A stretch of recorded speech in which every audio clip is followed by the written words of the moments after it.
Hi నమస్తే అండి, welcome to my channel spicy Telugu kitchen. నేను మీ మునిగాల పద్మ. ఈరోజు మరో మంచి రెసిపీతో మీ ముందుకు వచ్చాను. అదేనండి ఫిష్ పులుసు పెట్టేసుకుందాం మనము. ఫిష్ చూసా ఏనండి, నీట్గా కడిగి అక్కడే కట్ చేయించుకొని తీసుకొని వచ్చిన. మళ్ళీ మనం నీట్గా క్లీన్ చేసేసి ఉప్పు అదంతా వేసి క్లీన్ చేసి పక్కన పెట్టాను.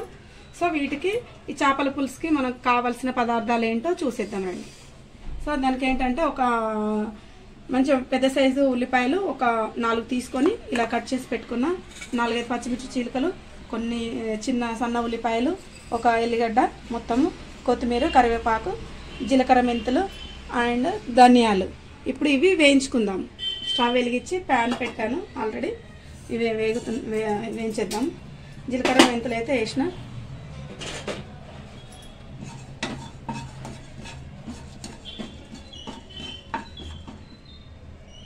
ఈ ధనియాలు దీనికి సరిపడా వేసుకుంటున్నాను అన్నమాట. వీటికి ధనియాలు కూడా వేసేసాను.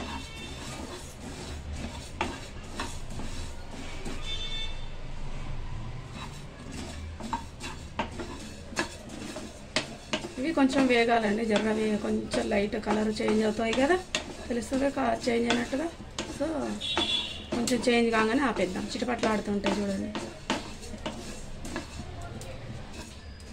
ఓకే అండి, ఇవి వేగిపోయినాయి.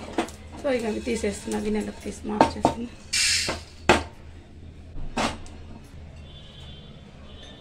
ఇందులోనే కొంచెము ఆయిల్ వేసుకొని ఎక్కువ కొద్దిగా ఇవి ఉన్నాయి కదా, ఇవి ఆనియన్ ఉన్నాయి కదా, ఇవి ఉల్లిపాయలు వేయించేసుకున్నాం.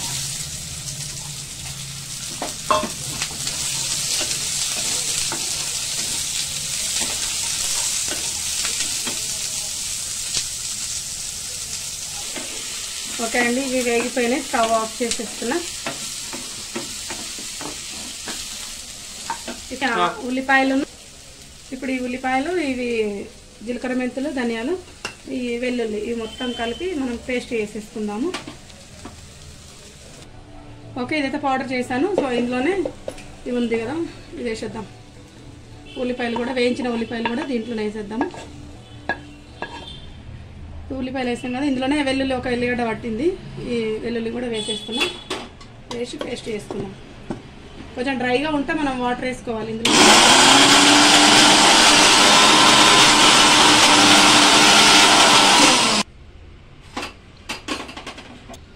పేస్ట్ అయితే చేసి పక్కన పెట్టేసుకున్నా. తర్వాత చింతపండు రసం కూడా, దానికి సరిపడంత చింతపండు రసం కూడా తీసి పక్కన పెట్టేసుకున్నా. ఇప్పుడు స్టవ్ వెలిగించేసి మనం పొయ్యి మీద స్టవ్ వెలిగించి గిన్నె అయితే పెట్టిన, కొంచెం వేడి అవ్వనిద్దాం. 3 స్పూన్స్ అయితే ఆయిల్ వేసేసుకున్నా.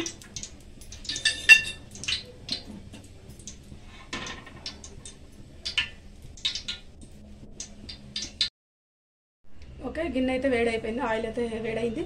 సో కొన్ని మెంతులు, అంటే ఒక 4-5 మెంతులు, 1.5 స్పూను జీలకర్ర అవి వేసేసుకున్నాం. తర్వాత ఆనియన్,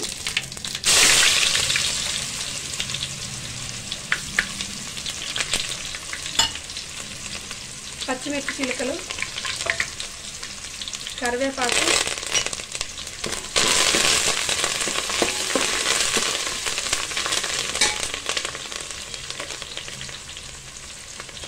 కొంచెం అల్లం వెల్లుల్లి పేస్ట్,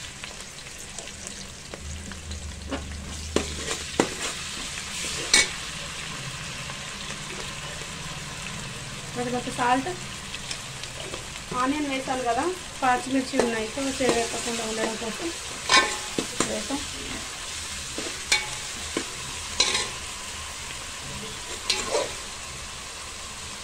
వన్ టీ స్పూన్ పసుపు.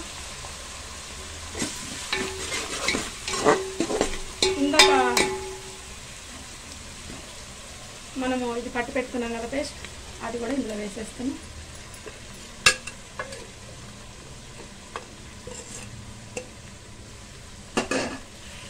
ఈ పేస్ట్ని కూడా కొంచెం మనము మంట సిమ్లో పెట్టేసుకొని వేసుకోవాలి, లేకపోతే అడవ అంటుతుంది.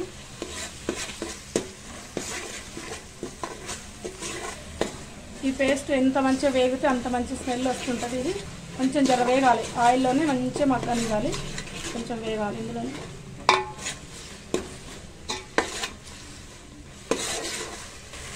ఇందాక కొంచెం కొత్తిమీర కాడలు ఉండే కదా అవి వేసేస్తున్నా, మళ్ళీ ఆకులు ఉన్నాయి అవి తర్వాత వేస్తా.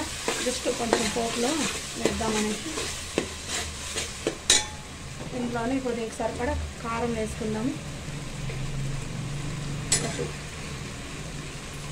2 కొంచెం తక్కువ 3 వేసా. దీనికి పడుతుంది అన్నమాట. దీంట్లో సరిపడని చేసుకున్నాను నేను. సాల్ట్ కూడా వేసేస్తున్నా.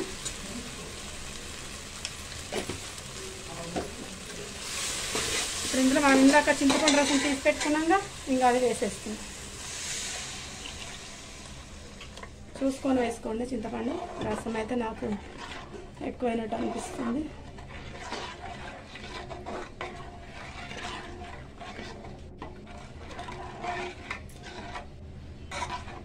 బాగా చిక్కగా కొంచెం వాటర్ వేస్తున్నాను. చింతపండు పులుపుని చూసుకొని వాటర్ వేసుకోండి, అవసరం లేదు అంతే. ఇట్లా వాటర్ ఎన్ని పడితే నేను చూసుకొని వేసుకుంటున్నా.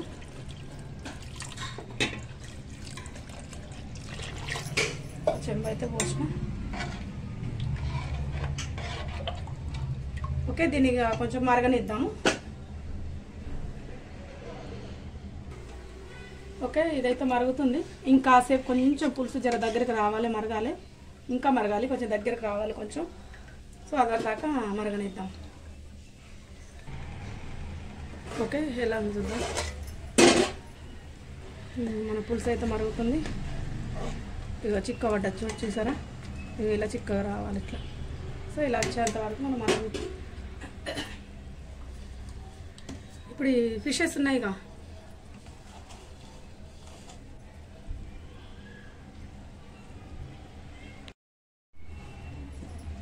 ఇప్పుడు చేప ముక్కలు అయితే ఇవి వేసేద్దామండి. ఇందులో ఇలా పచ్చివే వేసేద్దాము.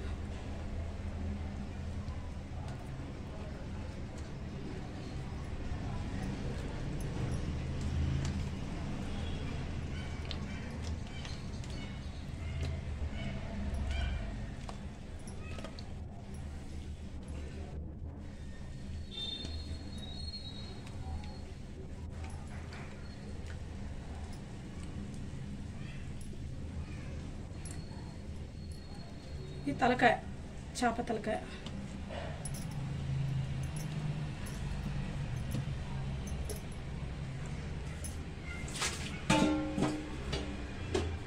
ఇప్పుడు మనం దీన్ని కొంచెం ఒకేసారి ఇలా కలుపుకుందాము. ఎక్కువసేపు కలపకూడదు, ఇక కదిలించొద్దు. మనం కొంచెం ఇట్లా ఈ మునిగేంత వరకు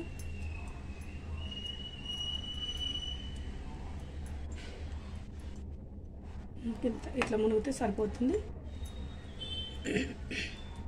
ఇప్పుడు కాసేపు ఇక దీన్ని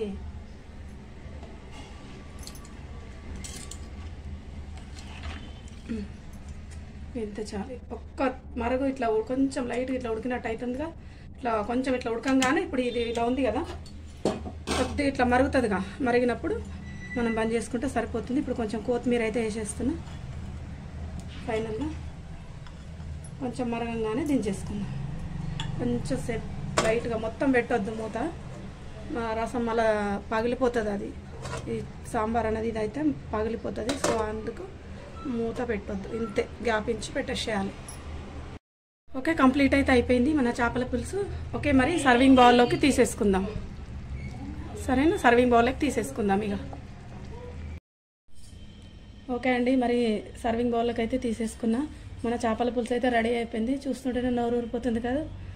మరి నచ్చిందా? మరి నేను చేసిన విధానం నచ్చితే కనుక మీరు కూడా ట్రై చేయండి. మరి నాకైతే చాలా బాగుంది, టేస్ట్ అయితే అన్ని విధాలుగా పర్ఫెక్ట్గా ఉంది.